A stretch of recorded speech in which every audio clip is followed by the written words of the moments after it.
Coucou tout le monde! Alors, comme vous pouvez le voir, je suis un peu dans l'ombre, l'obscurité.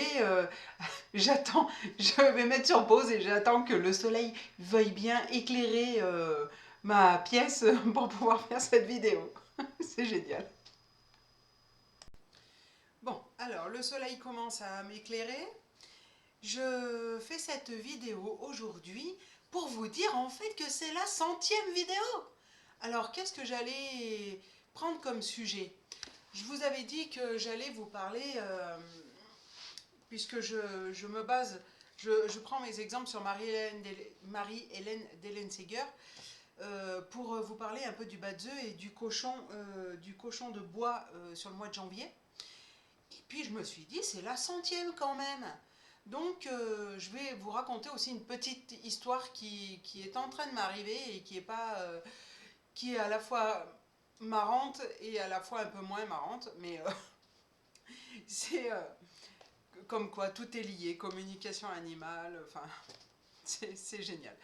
Donc juste pour vous dire, le cochon de bois, ce mois-ci, c'est en fait on est sur la fin d'une période de 20 ans, hein, puisque qui s'est arrêtée en 2023. Donc ouais, ça y est, chut, ouf, on a fini notre cycle de vie de 8 ans. Enfin moi j'espère, hein, je croise les doigts. Et cette période de 20 ans, eh bien, la nouvelle va prendre effet au moment du Nouvel An chinois qui se situe début février prochain. Et cette nouvelle période de 20 ans, eh bien, c'est ouais, les femmes guerrières et surtout eh bien, récupérer ce qui a mal été fait par les hommes depuis 20 ans. Hein. Donc il y a du boulot. Tout ça pour vous dire qu'en fait, ce mois-ci, eh bien, c'est un mois où il faut se reposer, il faut se poser et pour entamer la nouvelle période, hein, et puis surtout consolider les avancées que vous avez pu faire, que ce soit dans votre vie professionnelle, dans votre vie amoureuse, dans tous les domaines de vie en fait, pour que ça puisse être au jour à partir de février. Pourquoi? Parce qu'on va rentrer dans l'année 9. Le 9, c'est lié au secteur sud sur le carré Loshu, et vous prenez toutes les disciplines chinoises, c'est tout lié à l'élément feu. Hein. Donc ce qu'on a fait pendant ces dernières années, ça va être mis en lumière à partir de février. Alors voilà, reposez-vous, prenez des vacances. Pour ma part, eh bien, je continue à consolider les avancées puisque je me perfectionne en communication animale. Et puis, pour justement pouvoir aider au mieux mes clients sur le mois prochain, à partir du mois prochain. Maintenant, je vais vous parler d'une petite histoire qui m'est arrivée, enfin qui est en train de m'arriver et j'espère qu'elle va prendre fin aujourd'hui.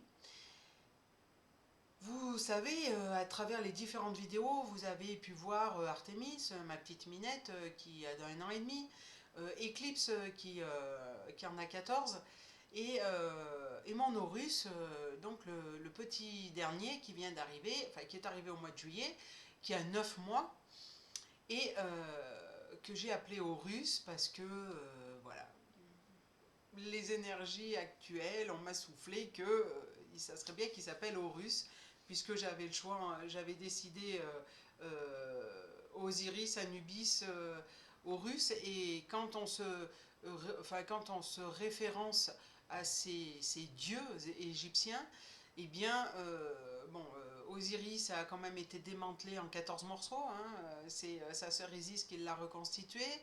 Anubis est un puissant dieu de l'au-delà. Hein. Donc mon choix s'est porté sur Horus. Horus qui est un puissant dieu aussi, puisque c'est le dieu des garnisons, donc des soldats, et aussi il est passeur d'âmes. Alors, comme je suis aussi passeuse d'âmes, voilà. Hein. Et mon cher Horus, eh bien, figurez-vous que il a décidé d'aller se balader. On va dire ça comme ça. Il a décidé d'aller se balader et ça fait 8 jours qu'il n'est pas rentré. Alors je suis régulièrement en communication animale avec lui. À chaque fois il me dit oui oui j'arrive, hein, j'arrive. Ok, mais t'arrives quand en fait? Finalement, comme je comprenais pas que ma fille était là ce week-end et qu'elle m'a dit mais Horus il est où? Horus il faut qu'on aille le chercher. Enfin bref, je sais où il est hein, parce qu'il est chez mon meilleur ami, mais parce qu'il m'a clairement fait voir le trou dans la porte par où le chat passe. Enfin voilà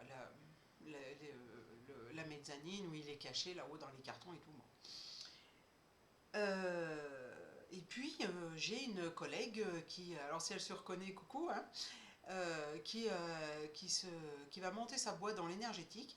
Je lui ai dit, écoute, je sais pas, tu pourrais pas faire quelque chose à mon chat Horus, quoi, parce que comme elle avait déjà travaillé à distance avec Ubac, le chien que j'ai perdu, qui a fugué au mois d'octobre, enfin septembre-octobre, et qu'on veut toujours pas me rendre, eh bien, je lui ai dit, tu pourrais pas faire un truc, enfin, voilà, sur mon chat, quoi, parce que je sais où il est, mais il veut pas rentrer. Et la dernière fois que je l'ai vu, en fait, il rentrait dans un terrain avec une villa, mais voilà. Et en fait, elle me dit, bon, elle me dit certaines choses, et puis je lui dis, je vois pas parce que il a sa place, enfin, c'est le roi au milieu des filles. Il a voulu sortir parce qu'il voit Artemis sortir, donc forcément, c'est pas parce qu'il y en a un qui sort que l'autre je vais l'empêcher, tout ça. Bon, je lui ai bien donné des recommandations. Et puis,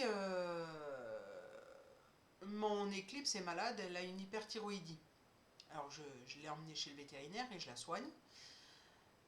L'hyperthyroïdie est prise à temps, donc je la soignerai jusqu'à la fin.